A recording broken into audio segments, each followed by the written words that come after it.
ಮಂಗಳೂರಿನ ಎಸ್ಟಿಎಂ ಕಾನೂನು ಕಾಲೇಜಿನಲ್ಲಿ ಸೋಮವಾರ ವಿವೇಕೋತ್ಸವ ಕಾರ್ಯಕ್ರಮವನ್ನು ವಾಗ್ಮಿ ಚಕ್ರವರ್ತಿ ಸೂಲಿಬೆಲೆ ಉದ್ಘಾಟಿಸಿ ಮಾತನಾಡಿದರು. ಯುವಕರು ಹಾಳಾಗಿದ್ದಾರೆಂದು ಅನೇಕರು ಹೇಳುತ್ತಾರೆ, ಆದರೆ ಅದು ತಪ್ಪು. ಬದಲಾಗಿ ಅವರಿಗೆ ಮಾರ್ಗದರ್ಶನದ ಕೊರತೆ ಇದೆ. ವಿವೇಕಾನಂದರು ಬದುಕಿದ್ದು ಕೇವಲ 39 ವರ್ಷ ಅಷ್ಟೇ.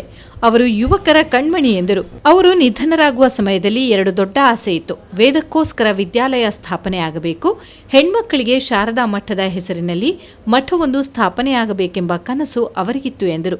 ನರೇಂದ್ರ ದೇವರು ನೋಡಿದ್ದಾರೆ ಅಂತೆಲ್ಲ ಹೇಳಿದಾಗ ನರೇಂದ್ರ ಮತ್ತು ಅವರ ಫ್ರೆಂಡ್ಸ್ ಬಂದ್ರಂತೆ. ರಾಮಕೃಷ್ಣರ ವ್ಯಕ್ತಿತ್ವವು ಅಗಾಧ. ಟು ಬಿ ಫ್ರಾಂಕ್ ಮಿತ್ರರೇ, ನಾನು ಮೊದಲನೇ ಬಾರಿ ವಿವೇಕಾನಂದರನ್ನು ಓದುವಾಗ ರಾಮಕೃಷ್ಣನ್ ಕಂಡ್ರೆ ಅಸಡ್ಡೆ ಇತ್ತು ನನಗೆ. ವಿವೇಕಾನಂದರಿಂದಾಗಿ ರಾಮಕೃಷ್ಣರು ಫೇಮಸ್ ಆದವರು. ಆದ್ರೆ ಈ ಜನ ಗೊತ್ತಿಲ್ಲದೆ ರಾಮಕೃಷ್ಣರನ್ನೇ ಪೂಜೆ ಮಾಡಕ್ ಶುರು ಮಾಡಿಬಿಟ್ರಲ್ಲ, ಏನು ಹುಚ್ಚರು ಅಂತ ನನಗೆ ಅನ್ನಿಸ್ತಿತ್ತು. ಆದ್ರೆ ಒಂದ್ಸಲ ವಿವೇಕಾನಂದರು ಇಂಗ್ಲೆಂಡ್ ಅಲ್ಲಿ ಮಾಡಿದ ಭಾಷಣ ಓದ್ತಾ ಇದ್ದೆ. ವಿವೇಕಾನಂದರ ಭಾಷಣದಲ್ಲಿ ಏನ್ ಹೇಳ್ತಾರೆ ಗೊತ್ತಾ? ನನ್ನ ಗುರುದೇವ ಯಾರು ಅಂದ್ರೆ ತನ್ನ ಪದತಲದ ಒಂದು ಧೂಳಿನ ಕಣದಿಂದ, ಕೇಳಿಸ್ಕೊಳ್ಳಿ, ತನ್ನ ಪದತಲದ ಒಂದು ಧೂಳಿನ ಕಣದಿಂದ 1000 ವಿವೇಕಾನಂದರನ್ನ ಸೃಷ್ಟಿ ಮಾಡಬಲ್ಲ ತಾಕತ್ತಿರುವವರು ನನ್ನ ಗುರು ರಾಮಕೃಷ್ಣರು ಅಂತ ವಿವೇಕಾನಂದರು ಹೇಳ್ಕೊಳ್ತಾರೆ.